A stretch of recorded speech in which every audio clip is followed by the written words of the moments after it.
Hello students, कैसे हैं आप सभी। उम्मीद है कोविड-19 की इस महामारी के दौर में आप सभी घर पे सुरक्षित होंगे, स्वस्थ होंगे, मस्त होंगे। स्टूडेंट्स, एलएलबी प्रथम वर्ष के सब्जेक्ट हिंदू विधि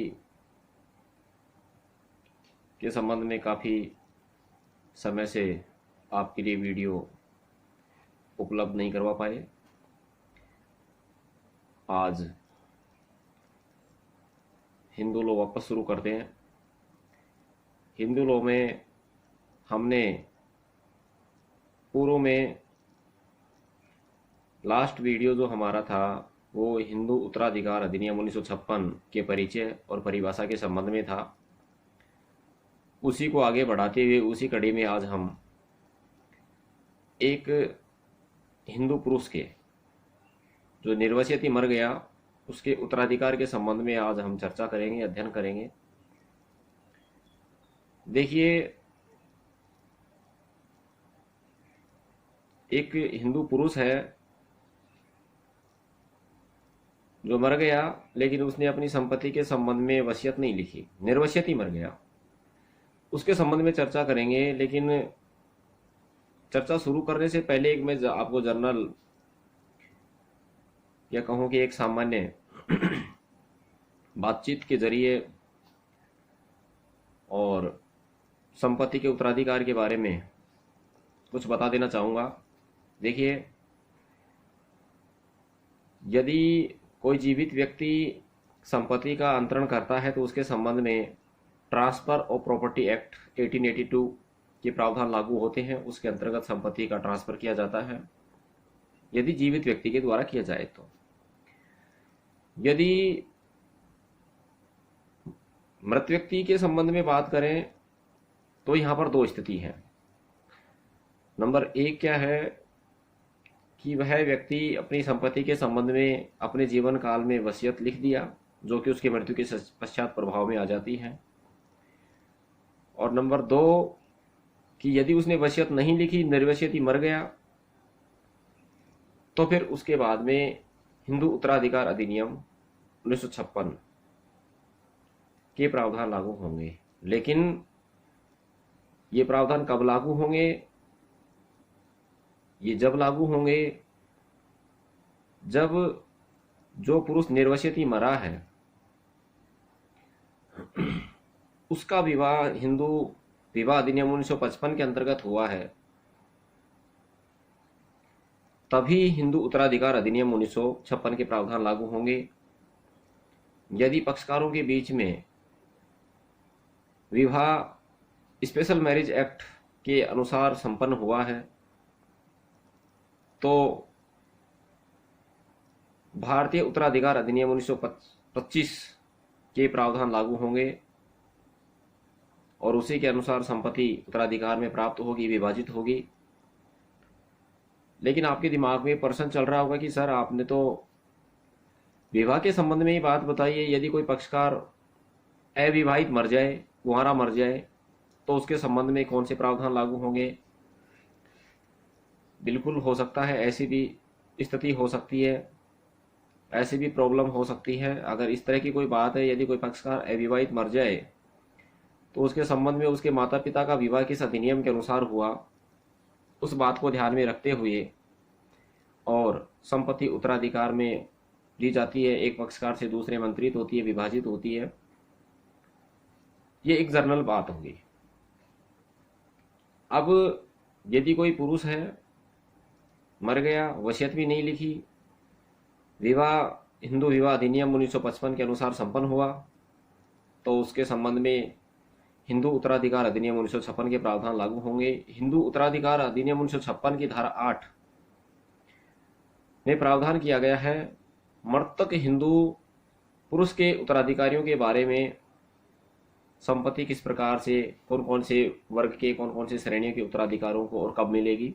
देखिए, इसमें 4 प्रकार की श्रेणी बताई गई हैं। यदि कोई हिंदू पुरुष निर्वसियत ही मर जाता है तो उसकी संपत्ति 4 प्रकार के जो उत्तराधिकारी हैं, 4 श्रेणी में बांटे गए हैं, उनमें चली जाएगी। नंबर एक है अनुसूची वर्ग प्रथम के उत्तराधिकारी, और उसके बाद में अनुसूची वर्ग 2 के उत्तराधिकारी, उसके बाद में गोत्रज और फिर बंधु। देखिए, इनके हम अधिमानी अधिकार की बात करें तो सर्वप्रथम निर्वसीय यदि कोई हिंदू पुरुष मर जाता है तो उसकी संपत्ति अनुसूची वर्ग 1 के उत्तराधिकारी को प्राप्त होगी। अनुसूची वर्ग प्रथम के 1 के यदि कोई उत्तराधिकारी नहीं है तो फिर उसके पश्चात अनुसूची वर्ग 2 के उत्तराधिकारियों को मिलती है। यदि अनुसूची वर्ग 1 और 2 दोनों के उत्तराधिकारी नहीं है तो फिर वह संपत्ति गोत्रज को चली जाती है, और गोत्रज भी नहीं है तो बंधु को चली जाती है, और यदि बंधु भी नहीं हो तो फिर वो राजगामत्व के नियम के अनुसार राज्य में निहित हो जाती है, सरकार को चली जाती है। ये इस प्रकार से हमने 4 श्रेणियों के बाद में 5वीं श्रेणी स्टेट यानी सरकार की भी बात की हमने। अब यहाँ पर प्रश्न उठता है कि अनुसूचित वर्ग प्रथम क्या है, द्वितीय में कौन कौन आते हैं, प्रथम में कौन कौन आते हैं, गोत्रज कौन होते हैं, बंधु कौन होते हैं। इनको हम एक एक करके क्रम से समझते हैं। सर्वप्रथम हम अनुसूचित वर्ग प्रथम के उत्तराधिकारी की बात करें तो इसमें 12 प्रकार के उत्तराधिकारियों को शामिल किया गया था, लेकिन 2005 में हिंदू उत्तराधिकार अधिनियम में संशोधन करके और 4 प्रकार के वर्ग और श्रेणी कहूँ 4 प्रकार की श्रेणी और जोड़ दी। इस प्रकार से वर्तमान में 16 प्रकार की श्रेणियां हैं। ये 16 प्रकार की जो श्रेणी है, इसमें जो 4 प्रकार की जो मैन हैं उनको हेड श्रेणी माना गया है, हेड कैटेगरी, जिसमें पुत्र पुत्री विधवा और माता को माना गया है। देखिए, पुत्र पुत्री विधवा माता की बात करेंगे, एक एग्जाम्पल के द्वारा आपको मैं और अच्छे से समझा देना चाहूँगा कि कोई हिंदू पुरुष है, वह निर्वसित ही मर गया और वह अपनी मृत्यु के पश्चात परिवार में पुत्र है, पुत्री है, विधवा है और माता है, 4 उसके उत्तराधिकारी हैं, वह उसके पीछे हैं। तो उसकी संपत्ति का हिस्सा प्रत्येक को 1/4 के हिसाब से प्राप्त होगा। इसमें मानकर चलो कि जो निर्वसित पुरुष जो मरा है उसका विवाह 18 मई 1955 से पहले संपन्न हुआ था और उसके एक से अधिक पत्नी थी। मानकर चलो कि 2 पत्नी थी।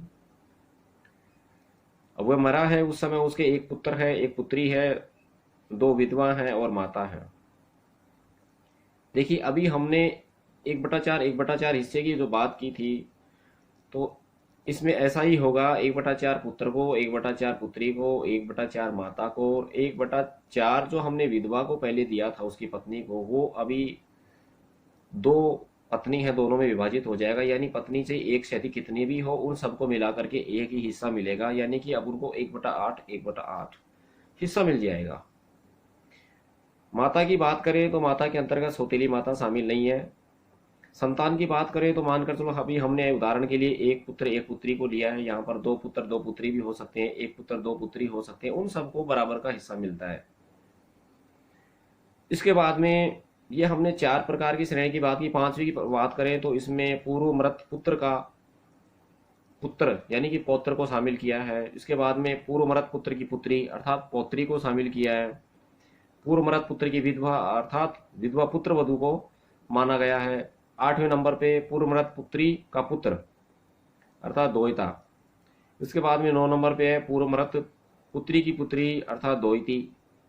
10 नंबर पे पूर्व मृत पुत्र के पूर्व मृत पुत्र का पुत्र अर्थात परपौत्र। ये मैं आपको सरल शब्दों में बता रहा हूँ, आपको समझने में आसानी रहेगी। परपौत्र को शामिल किया है। 11 नंबर पे पूर्व मृत पुत्र के पूर्व मृत पुत्र की पुत्री अर्थात परपौत्री। 12 नंबर की बात करें तो पूर्व मृत पुत्र के पूर्व मृत पुत्र की विधवा अर्थात विधवा पौत्र वधु। ये 12 प्रकार की श्रेणियां 2005 से पहले थी। उसके बाद में संशोधन के द्वारा जो 4 श्रेणी और जोड़ी, उसमें एक पुत्र को और 3 पुत्रियों को जोड़ा है, जो इस प्रकार से है। नंबर 13 पे है पूर्व मृत पुत्री की पूर्व मृत पुत्री का पुत्र। 14 नंबर पे है पूर्व मृत पुत्री की पूर्व मृत पुत्री की पुत्री। 15 नंबर पे है पूर्व मृत पुत्री के पूर्व मृत पुत्र की पुत्री। और 16 नंबर पे है पूर्व मृत पुत्र की पूर्व मृत पुत्री की पुत्री। इस प्रकार से 16 वर्ग हैं स्टूडेंट्स। ये अनुसूचित वर्ग प्रथम के उत्तराधिकारी हैं। इसके बाद में हम अनुसूचित वर्ग द्वितीय के उत्तराधिकारियों की बात करें तो ये कुल 9 प्रकार के उत्तराधिकारी हैं, जिसमें सर्वप्रथम नंबर 1 पर पिता को माना गया है। पिता को नंबर 1 में नहीं माना गया। अनुसूचित वर्ग द्वितीय में पुरुष को रखा गया है, सॉरी पिता को रखा गया है। अनुसूची वर्ग 2 में नंबर 1 पर है पिता, उसके बाद पुत्र की पुत्री का पुत्र अर्थात पौत्री का पुत्र, उसके बाद में है पुत्र की पुत्री की पुत्री अर्थात पौत्री की पुत्री, इसके बाद में भाई बहन है। 3 नंबर पे है पुत्री के पुत्र का पुत्र अर्थात द्वैते का पुत्र, इसको पड़द्वैता भी बोल सकते हैं। इसके बाद में पुत्री के पुत्र की पुत्री अर्थात द्वैता की पुत्री, पड़द्वैती भी बोल सकते हैं। इसके बाद में पुत्री की पुत्री का पुत्र और पुत्री की पुत्री, ये 3 नंबर पे हैं। 4 नंबर पे है भाई का पुत्र अर्थात भतीजा, बहन का पुत्र अर्थात भांजा, भाई की पुत्री अर्थात भतीजी, बहन की पुत्री अर्थात भांजी। 5 नंबर पे पिता का पिता अर्थात दादा, पिता की माता अर्थात दादी, पिता की विधवा विधवा माता अर्थात सौतेली माता भी हो सकती है, भाई की विधवा अर्थात भाभी, पिता का भाई चाचा या ताऊ हो सकता है, पिता की बहन अर्थात बुआ, माता का पिता अर्थात नाना, माता की माता अर्थात नानी, और माता का भाई अर्थात मामा, और माता की बहन अर्थात मौसी। ये अनुसूचित वर्ग द्वितीय के उत्तराधिकारी वर्ग में आते हैं। इसके बाद हम गोत्रज की बात करें तो वैसे तो मैंने आपको गोत्रज और बंधु के बारे में परिभाषा और सामान्य परिचय के वीडियो में समझा दिया था, वापस पुनः चर्चा कर लेते हैं। गोत्रज की बात करें तो इसके अंतर्गत कोई व्यक्ति एक दूसरे का गोत्रज कब कहा जाता है, वह जब कहा जाता है कि जब वह एक दूसरे से रक्त और दत्तक से संबंधित हों और केवल पुरुषों के माध्यम से हों। देखिए इसमें पूर्वज, वंशज और सांपार्श्विक आते हैं। पूर्वज की बात करें, पिता, दादा, परदादा पूर्वज में आते हैं। वंशज में पुत्र, पौत्र, परपौत्र, ऐसे ये वंशज में आते हैं। सांपार्श्विक भी भाई, भतीजा, चाचा है भाई की, और जो चाचा की संतान है ये इसके अंतर्गत आते हैं। इसके बाद में हम बंधु की बात करें, एक व्यक्ति दूसरे का बंधु जब कहा जाता है जब वह एक दूसरे से रक्त और दत्तक से संबंधित हो, लेकिन केवल पुरुषों के माध्यम से नहीं। इसके अंतर्गत भी पूर्वज, वंशज और सांपार्श्विक बंधु हो सकते हैं। तो इसमें अगर विस्तृत थोड़ी बात करें तो इसमें पुत्री का पुत्र, पुत्री अर्थात पुत्री की संतान, नाना नानी, भांजा भांजी, मामा मौसी और मामा मौसी की संतान, ये इसके अंतर्गत आते हैं। इस प्रकार से हमने एक निर्वसियती हिंदू पुरुष जो कि मर गया, अपनी संपत्ति के संबंध में वसीयत नहीं लिखी, के उत्तराधिकारी की 4 श्रेणियों के बारे में हमने चर्चा की, और हमने साथ में ये भी बात की कि यदि इन चारों वर्ग के उत्तराधिकारी नहीं है तो संपत्ति राज्य में, सरकार में निहित हो जाती है। मेरे विचार से इस वीडियो के माध्यम से आप जरूर लाभान्वित होंगे। देखिए कोविड-19 के इस दौर में घर पर रहकर और आपके लिए वीडियो उपलब्ध करवाया जा रहा है। कुछ संसाधनों के अभाव की वजह से आपको ओनली लेक्चर के माध्यम से समझाया जा रहा है, तो आप वीडियो को बार बार देख के ही अपने जो भी टॉपिक्स हैं इनको समझें, आवश्यक हो तो नोट करें, कोई सुझाव हो तो कमेंट बॉक्स में लिखें। वीडियो पसंद आए तो लाइक करें, शेयर करें, सब्सक्राइब करें। आज के लिए इतना ही। थैंक्स।